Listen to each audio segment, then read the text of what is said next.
HSC পরীক্ষা 2024-এর সর্বশেষ যে আপডেটগুলো রয়েছে চেষ্টা করছি এই ভিডিওতে সেই বিষয়গুলো নিয়ে তুলে ধরার জন্য। মূলত শিক্ষার্থীরা বর্তমানে দুই ভাগে বিভক্ত।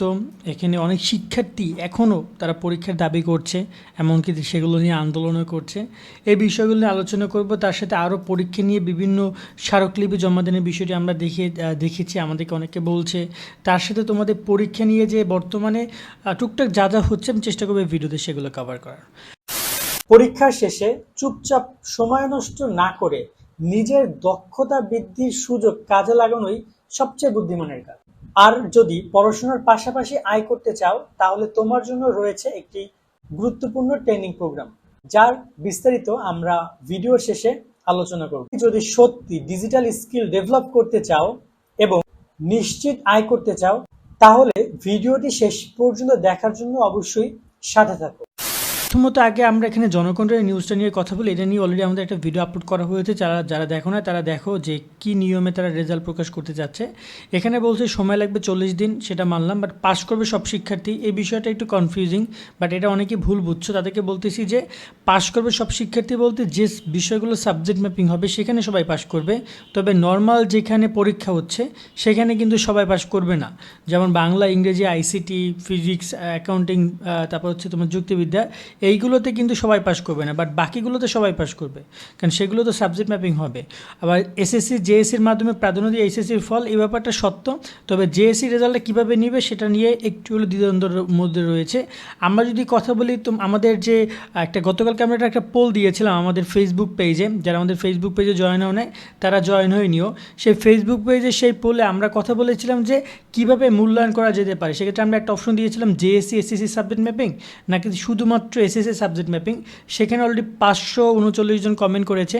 তাদের মধ্যে বেশিরভাগ শিক্ষার্থী একটা কথাই বলছে যে ভাইয়া 2 নাম্বারটা, অর্থাৎ যদি আমাদেরকে এসএসসির মাধ্যমে মূল্যায়ন করা হয় তাহলে আমাদের জন্য ভালো হবে।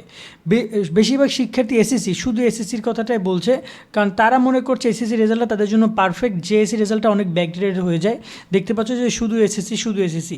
এখানে তোমাদের কি মতামত সেটা জানিও, কারণ এখানে জেএসসি রেজাল্টটা কীভাবে কি নিয়ে বেড়ে নিয়ে আমরা কিন্তু গত একটা ভিডিওতে বলেছিলাম যে কীভাবে ইফেক্ট ফেলবে।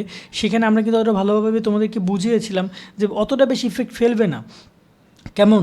তবে এখানে যে 14 লাখের শিক্ষার্থী পাশ করবে এই যে বিষয়টা বলেছে, এটা একটু হলেও সমস্যা রয়েছে, কারণ অনেক শিক্ষার্থী ফেল করবে। এই যে 14 লাখের কথাটি বলেছে এটা সম্পূর্ণ একটা ভুলভাল তথ্য দিয়েছে। আমরা দেখছিলাম গতকালকে তোমাদের এক ব্যাচমেটকে কুপিয়ে হত্যা করেছে 300 টাকা তুলতে গিয়ে। সে এইচএসসি পরীক্ষার্থী ছিল, হাফিজ সিদ্ধেশ্বরী কলেজ থেকে এইচএসসি পরীক্ষা অংশগ্রহণ করেছিল। তারপরে আমরা এখানে দেখছিলাম যে আহত শিক্ষার্থীদের জন্য পৃথক ব্যবস্থা রেখে ফের এইচএসসি পরীক্ষার জন্য তারা দাবি করেছিল, অর্থাৎ তারা বলছে যে এইচএসসি পরীক্ষা নেওয়া হোক।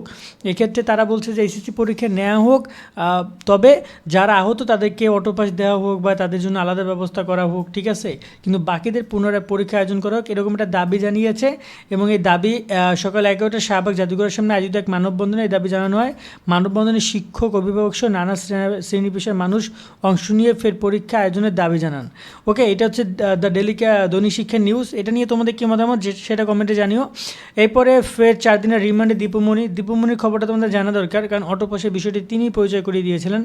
আর তার সাথে মহিবুলের নামও হচ্ছে মামলা হয়েছে। তিনি এখানে তোমাদের যে পরীক্ষা নিয়ে যত কষ্ট, তার জন্য অনেক কষ্ট তোমরা করেছো, সো তিনিও এই মুহূর্তে আপাতত মামলায় জড়িয়েছেন। 40 দিনের মধ্যে এইচএসসির ফলাফল প্রকাশ, এইটা একটা গুরুত্বপূর্ণ বিষয়, তোমাদেরকে আমরা আগেও বলেছিলাম। কিন্তু এখানে একটা কথা সবসময় বলা হয়েছে যে প্রক্রিয়া ফল প্রস্তুত করা হোক না কেন পরীক্ষার্থীরা যেন সর্বোচ্চ সুযোগ সুবিধা পায় সেভাবে সিদ্ধান্ত গ্রহণ করা হবে। এই জায়গায় একটা পয়েন্ট আমি তোমাদেরকে করতে চাই। অনেকেই বলতেছো যে স্মারকলিপি জমা দেওয়ার বিষয়টি, অনেকে বলতেছো স্মারকলিপি জমা দিয়ে বিভিন্ন গ্রুপে এভাবে নিয়ে আলোচনা হচ্ছে। এমনকি আমাদের যে গ্রুপ রয়েছে সুমন স্টাডি ফ্যামিলি, সেখানে যারা জয়েন হয় না সেখানে জয়েন নিও, সেখানেও কিন্তু অনেকে স্মারকলিপির বিষয়টি বলছো। তাদেরকে বলছি স্মারকলিপি এই মুহূর্তে তার কোনো কিছুই নেই, এই মুহূর্তে সিদ্ধান্ত প্রায় নেওয়া শেষ। তোমরা খুব রিসেন্টলি এই বিষয়গুলো জানতে পারবা। তো এই জায়গায় এখন আর স্মারকলিপি বা ওই বিষয়গুলো অ্যাক্টিভিটি না দেখানোই বেটার। তাছাড়া সারা দেশে চলছে বন্যা, তো আমি তোমাদেরকে রিকোয়েস্ট করবো যে বন্যা যেহেতু চলছে সারাদিনে, তোমরা যতটুকু পারো ত্রাণ সহযোগিতা তাদেরকে করো, আর্থিক অনুদান যতটুকু পারো তাদেরকে করো। বিশ্বস্ত কোনো একটা সূত্রকে, কোনো একটা সংস্থাকে যতটুকু পারো 10 টাকা, 5 টাকা, 20 টাকা যা পারো দিও। এক্ষেত্রে খুবই টাকার দরকার বা খুবই সহায়তার দরকার সেই বন্যা কবলিত মানুষদের জন্য। এই বিষয়টা তোমাদেরকে বলবো।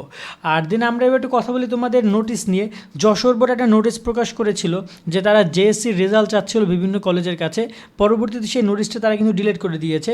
এটার মানে এই হতে পারে যে জেএসসি রেজাল্টের মাধ্যমে মূল্যায়ন নাও হতে পারে, ঠিক আছে, তাই তারা জেএসসি রেজাল্ট আর নিচ্ছে না, এরকম কিছু একটা হতে পারে। আর দ্বিতীয়ত হচ্ছে যে এমন হতে পারে যে তারা হয়তো বা রেজাল্টগুলো সংগ্রহ করে ফেলেছে, বাট সম্ভাবনা রয়েছে প্রথম অপশনটার, যে তারা জেএসসি রেজাল্ট হয়তো বা কাউন্ট করবে না জন্যই তারা দেখা যায় যে জেএসসি রেজাল্টটা নিচ্ছে না, ঠিক আছে। জেএসসি রেজাল্ট কিন্তু অন্যান্য প্রতিষ্ঠানকে চেয়েছে, তারা কিন্তু পরবর্তী সেই নোটিশটা আর আমরা কিন্তু এখানে এই তালিকায় দেখতে পাচ্ছিলাম না। ঢাকা বোর্ড থেকে এখন পর্যন্ত কোনো নোটিশ প্রকাশ করেনি তারা, ওই যে লাস্ট 20 আগস্ট তারা পরীক্ষা বাতিলের নোটিশ দিয়েছে, এই তাদের সর্বশেষ নোটিশ। তবে তোমাদের পরীক্ষার যে মূল্যায়ন প্রক্রিয়া সেটা নিয়ে খুব শীঘ্রই তারা একটা নোটিশ প্রকাশ করবে। তোমাদের এই নোটিশ প্রকাশ করার সাথে সাথে আমরা বিষয়গুলো জানাতে পারবো। তবে এই মুহূর্তে কোনো কিছুই জানাতে পারছি না, কারণ তারা এই মুহূর্তে কোনো কিছু জানায়নি ওরকমভাবে। তবে একটা কথা তোমাদেরকে আমি একটু মনোযোগ সহকারে বলতে চাই, শুনবা, যে তোমাদেরকে মূল্যায়নটা যেভাবেই করা হোক না কেন, আশা করি সেটা তোমাদের পক্ষেই যাবে, কোনোভাবে বিপক্ষে যাবে না, তোমাদের সবার ভালো হবে এমনটাই তারা করবে। এবং সবাই ভালো ক্ষেত্রে কিন্তু সবাই বলছিলা যে আমাদেরকে শুধুমাত্র এসএসসি সাবজেক্ট ম্যাপিং করা হোক, সবাই এই কথাটা বলছিল যে শুধু এসএসসি।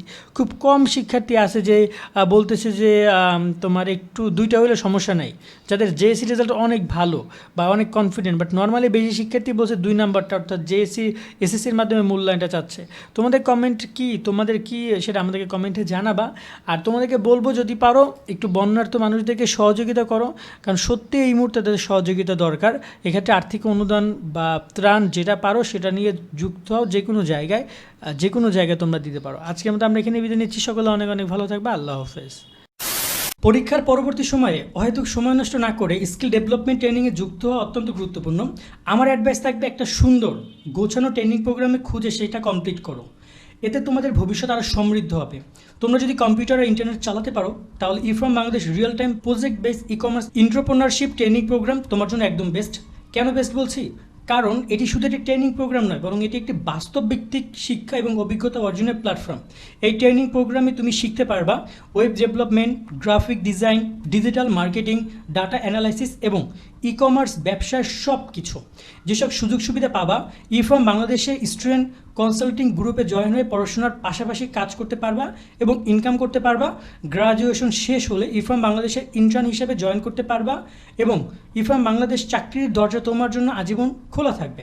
যে রিয়েল প্রজেক্টের মাধ্যমে এই ট্রেনিং করা হবে সেই প্রজেক্টের মালিকানা শেয়ার পাবা, মানে এটা একটা ই-কমার্স কোম্পানির গর্বিত মালিক হবা এবং প্রফিট শেয়ার পাবা। এই ট্রেনিং প্রোগ্রামের ফি 15,000 টাকা হলেও আমাদের চ্যানেলের রেফারেন্স ব্যবহার করলে 50%-এর বেশি ডিসকাউন্টে মাত্র 7,000 টাকায় ট্রেনিং করতে পারবা। মোট 15টি অনলাইন ক্লাস, প্রতিটি 2 ঘন্টা করে, সেই সাথে নেটওয়ার্কিং, সার্টিফিকেট বিতরণ এবং ডিনার প্রোগ্রামের জন্য থাকছে 2টি অফলাইন সেশন। ক্লাস শুরু হবে 1 সেপ্টেম্বর থেকে এবং চলবে 10 অক্টোবর পর্যন্ত। কিন্তু মনে রাখবা সিট সংখ্যা সীমিত, তাই রেজিস্ট্রেশন করতে হবে এখনই। 31 আগস্ট পর্যন্ত সিট খালি থাকা সাপেক্ষে রেজিস্ট্রেশন এবং ফি জমা দেওয়ার শেষ সময় নির্ধারণ করা হয়েছে। রেজিস্ট্রেশন করতে ডিসক্রিপশন এবং পিন কমেন্টে দেওয়া লিঙ্কে ক্লিক করে ট্রেনিং সম্পর্কে বিস্তারিত ইনফরমেশন জেনে না এবং রেজিস্ট্রেশন পূরণ করো। ফর্ম পূরণের পর হোয়াটসঅ্যাপ গ্রুপে যুক্ত হও, তারপর হোয়াটসঅ্যাপ গ্রুপে ডিসক্রিপশন দেখে ফি জমা দিলে তোমার রেজিস্ট্রেশন সম্পন্ন হবে। সময় নষ্ট না করে এখনই রেজিস্ট্রেশন করে সিট নিশ্চিত করো। মনে রাখবা একবার সুযোগ মিস হলে তা ফিরিয়ে আনা যায় না, তাই এই সুযোগ হাতছাড়া করো না।